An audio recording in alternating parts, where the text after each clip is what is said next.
आप देख रहे हैं टीएनपी न्यूज और मैं हूं आपके साथ मिशा सिंह। एक नजर डालते हैं उत्तर प्रदेश की खबरों पर। उत्तर प्रदेश की योगी आदित्यनाथ सरकार ने रोजगार के मामले में बड़ी सफलता हासिल की है। सरकार ने पीएम रोजगार सृजन योजना के तहत जॉब क्रिएशन के मामले में बम्पर नौकरियां बांटी है।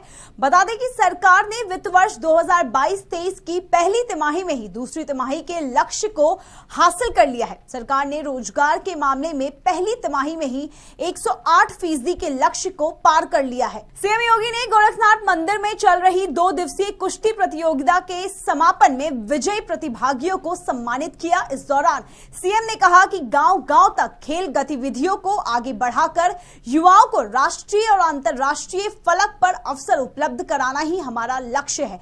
उन्होंने कहा कि खेलों में युवा प्रतिभाओं को ज्यादा से ज्यादा अवसर मिले, इसके लिए केंद्र सरकार की ओर से भी खेलो इंडिया और जीतो इंडिया जैसे कार्यक्रम चलाए जा रहे हैं। सीएम योगी आदित्यनाथ के नेतृत्व में कैबिनेट की बैठक हुई। इस बैठक में कई बड़े प्रस्तावों पर कैबिनेट ने मुहर लगाई है। बैठक में नगर पंचायतों के गठन और विस्तारीकरण के प्रस्ताव को भी पास किया गया है। बता दें कि प्रस्ताव पास होने के बाद अब राज्य में 18 नई नगर पंचायत का गठन होगा। इसके साथ ही 10 नगर निकायों के सीमा विस्तार को भी मंजूरी दी गई है। प्रदेश के डिप्टी सीएम ब्रजेश पाठक ने बसपा प्रमुख मायावती के फैसले का स्वागत किया है। डिप्टी सीएम ने अपनी प्रतिक्रिया देते हुए कहा कि बहन जी ने हमेशा से वंचित वर्ग की आवाज उठाई है। मुझे लगता है कि जिस तरह से उन्होंने राष्ट्रपति चुनाव में द्रौपदी मुर्मू का सपोर्ट किया और उपराष्ट्रपति के चुनाव में जगदीप धनखड़ को सपोर्ट किया है, इसके लिए मैं उनका आभार प्रकट करता हूं। मैं उम्मीद करता हूं कि सभी राजनीतिक दल इसी प्रकार निर्विरोध चुनाव की ओर आगे बढ़े। बता दें कि मायावती ने ऐलान किया था कि उपराष्ट्रपति चुनाव में उनकी पार्टी जगदीप धनखड़ को वोट करेगी। सुभाषपा के अध्यक्ष ओपी राजभर ने सपा प्रमुख अखिलेश यादव पर एक बार फिर से निशाना साधा है। सुभाषपा प्रमुख ने सपा की पदयात्रा पर कहा कि बरसात के समय में पदयात्रा निकालने का रिजल्ट आप समझ सकते हैं। अच्छी बात यह है कि देर से ही सही, लेकिन उनकी सोच बदली है। अगर वो इस काम में निकल रहे हैं तो अच्छा है, लेकिन उन्होंने गलत समय चुन लिया है। बरसात का मौसम है, ऐसे में अगर आप पदयात्रा शुरू करें और बरसात हो जाए तो गड़बड़ है। हमारे अपने हिसाब से उन्होंने गलत समय चुन लिया है, लेकिन हो सकता है उनके अनुसार सही हो। इसके साथ ही सपा की एमएलसी प्रत्याशी कीर्ति कोल का नामांकन रद्द होने पर भी राजभर ने बयान दिया। उन्होंने कहा कि इनडायरेक्ट वे में सपा ने बीजेपी को समर्थन दिया है। अपना दल एस की अध्यक्ष अनुप्रिया पटेल पार्टी के मिशन 2024 के मद्देनजर आयोजित बैठक में हिस्सा लेने लखनऊ पहुंची, जहां उन्होंने सपा की एमएलसी प्रत्याशी कीर्ति कोल का नामांकन रद्द होने पर प्रतिक्रिया दी है। उन्होंने कहा कि उम्र का मानक पूरा नहीं हो तो नामांकन रद्द होना ही था। सपा तो कई बार प्रदेश की सत्ता संभाल चुकी है, ऐसी भूल कैसे हो गई, उनकी समझ से परे है। इसके साथ ही अनुप्रिया पटेल ने 2024 लोकसभा चुनाव को लेकर भी बयान दिया। उन्होंने कहा कि अभी सीटों की संख्या का कोई विषय नहीं, अभी सिर्फ संगठन विस्तार पर ध्यान है। कानपुर में एक और बड़े कारोबारी के घर आयकर विभाग की छापेमारी से हड़कंप मच गया है। आयकर विभाग की टीम ने कानपुर में रियल एस्टेट के बड़े कारोबारी राजेश यादव के घर पर छापा मारा है। माना जा रहा है कि कारोबारी राजेश यादव के घर पर अब भी आईटी विभाग की कार्रवाई जारी है। सूत्रों के अनुसार राजेश यादव के real estate company Ghanaram infra से संबंधों की बात सामने आ रही है। छापेमारी की कार्रवाई को झांसी से जोड़कर देखा जा रहा है, जहां आईटी टीम की छापेमारी जारी है। सूत्रों का दावा है कि Ghanaram infra construction company Sapa से जुड़े नेता श्याम सुंदर यादव की है। वक्त हो चुका है एक छोटे से ब्रेक का। ब्रेक के उस पार खबरों का सिलसिला यूं ही चलता रहेगा। टीएनपी न्यूज एक हिंदी भाषी न्यूज चैनल है। टीएनपी ग्रुप का मूल उद्देश्य ग्रामीण क्षेत्र के युवाओं को पत्रकारिता का ज्ञान और कौशल प्रदान करना है। अधिक जानकारी के लिए विजिट करें हमारी वेबसाइट tnpnews.in या graminreporter.com।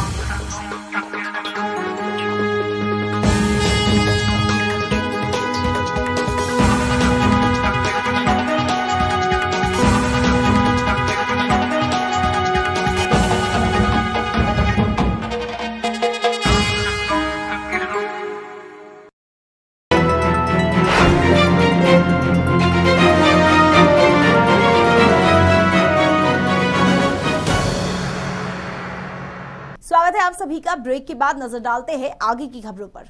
अलीगढ़ मुस्लिम यूनिवर्सिटी में अब सनातन धर्म की पढ़ाई होगी। सनातन धर्म की पढ़ाई के लिए प्रस्ताव पास भी हो चुका है और अब केवल प्रस्ताव पर मुहर लगना बाकी है।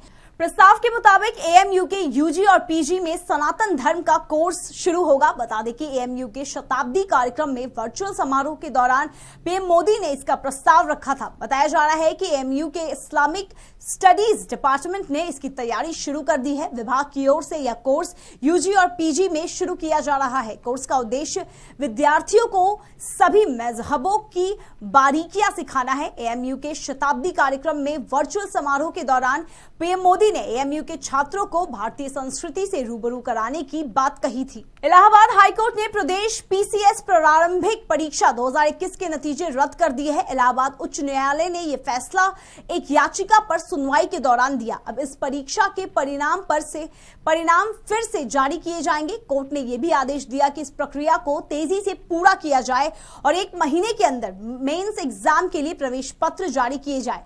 बता दें कि पूर्व सैनिकों को 5% आरक्षण देने की व्यवस्था की गई थी, लेकिन इसमें ग्रुप ए और बी को हटा दिया गया था। इसी को लेकर हाईकोर्ट में याचिका दायर की गई थी। सरकार का जवाब था कि वे इस बारे में विचार कर रहे हैं। हालांकि इसके बाद नियम में बदलाव हुआ और ग्रुप बी को इसमें शामिल कर दिया गया। इसकी सूचना 10 मार्च 2021 के गजट में प्रकाशित हुई और पीसीएस के लिए आवेदन की अंतिम तिथि 17 मार्च 2021 थी। याचिका में आरोप लगाया गया है कि अधिसूचना जारी होने के बाद भी पूर्व सैनिकों को इसका फायदा नहीं दिया गया। पीलीभीत के थाना सुनगढ़ी इलाके में अवैध कब्जे को लेकर 2 पक्षों के बीच विवाद हो गया। बता दें कि अलीगंज रोड के पास अपने खेतों से आगे बढ़कर सार्वजनिक रोड पर कब्जा करने को लेकर ग्रामीणों ने विरोध किया, जिसके चलते मामला गर्मा गया। वहीं ग्रामीणों का कहना है कि वह इसकी शिकायत कई बार कर चुके हैं, लेकिन अब तक कोई सुनवाई नहीं हुई है। मेरे पिता ने 2007 में अपने रिटायरमेंट के उपरांत जो उनको विभाग से पैसा मिला था, तो अपने बच्चों के भविष्य के लिए एक अपने परम मित्र से एक प्लाट खरीदवा के दिया था, जिससे मेरे बच्चे या मेरे बच्चों के बच्चे उसमें अपने भरण पोषण के साथ साथ पढ़ाई लिखाई कर सकें। विवाद ये है कि हम अपनी हद में अपनी मतलब बाउंड्री करना चाह रहे हैं, अपनी हद में, अपनी ही ज़मीन में, ना कि हम दूसरे की ज़मीन में।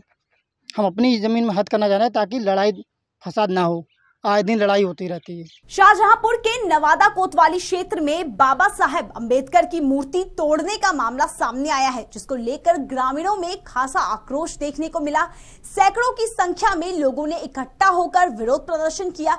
दरअसल एक युवक चप्पल पहनकर बाबा साहेब की मूर्ति के पास जा रहा था, जिसका विरोध करने पर युवक ने मूर्ति तोड़ दी। वहीं पुलिस ने इस मामले में आरोपी को हिरासत में लिया है। हाँ, और सन ऑफ बालक रानी, ये पड़ोस में ही रहते हैं। इन्होंने आकर के झगड़ा भी किया, मुझे मारा भी है।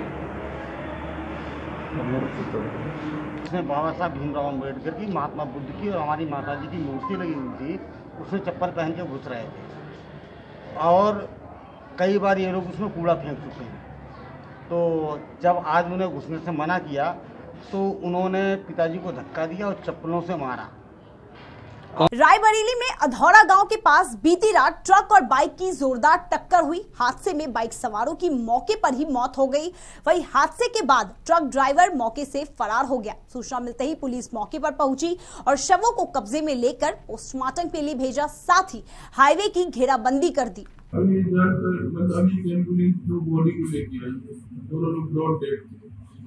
कोई जोवा सर्टिफिकेट है, एक का आधार कार्ड मिला, जोवा सर्टिफिकेट होता है। तो किसी ट्रिक से टक्कर हुई, दोनों को head injury on the spot वहीं पे डेथ हुई। पीलीभीत के जहानाबाद इलाके में एक घर में अचानक से आग लग गई। बता दें कि एक व्यापारी ने अवैध रूप से आतिशबाजी का भंडार कर रखा था। इस दौरान भंडार में रखी पेटियों में आग लगने से विस्फोट हो गया। इस हादसे में व्यापारी की 3 बेटियों की मौत हो गई है। वहीं मामले की सूचना मिलते ही पुलिस और फॉरेंसिक टीम मौके पर पहुंची और आगे की जांच शुरू की। जहानाबाद में मेरे द्वारा यहाँ पे आना हुआ है। एक दुखद घटना यहाँ पे हुई है, जिसमें विस्फोट के साथ जो कुछ छत का हिस्सा है और कुछ दीवारों का हिस्सा है वो ढह गया, क्षतिग्रस्त हो गया। यहाँ पे 3 बच्चियाँ उस परिवार की हैं, वो चोटिल हुई थी। उनको तत्काल मौके से निकालते हुए हमारे पुलिस के साथियों ने और यहाँ पे मौजूद अधिकारियों ने उनको जिला अस्पताल भेजा, जहाँ से उनको बरेली उपचार के लिए रेफर कर दिया गया है। मौसम विभाग ने प्रदेश के अलग अलग जिलों में बारिश की संभावना जताई है। मौसम विभाग के मुताबिक पश्चिमी यूपी से लेकर पूर्वी यूपी के कई जिलों में बारिश होगी, साथ ही कुछ जगहों पर बिजली गिरने की भी आशंका है। मौसम विभाग के पूर्वानुमान के अनुसार राज्य के लखीमपुर खीरी, सीतापुर, बहराइच, श्रावस्ती समेत कई जिलों में झमाझम बारिश के आसार है। देश और विदेश की तमाम खबरें देखने के लिए बने रहिए टीएनपी न्यूज के साथ और हमारे चैनल को लाइक, कमेंट, सब्सक्राइब जरूर करें और ताजा अपडेट्स के लिए www.tnpnews.in पर जाएं।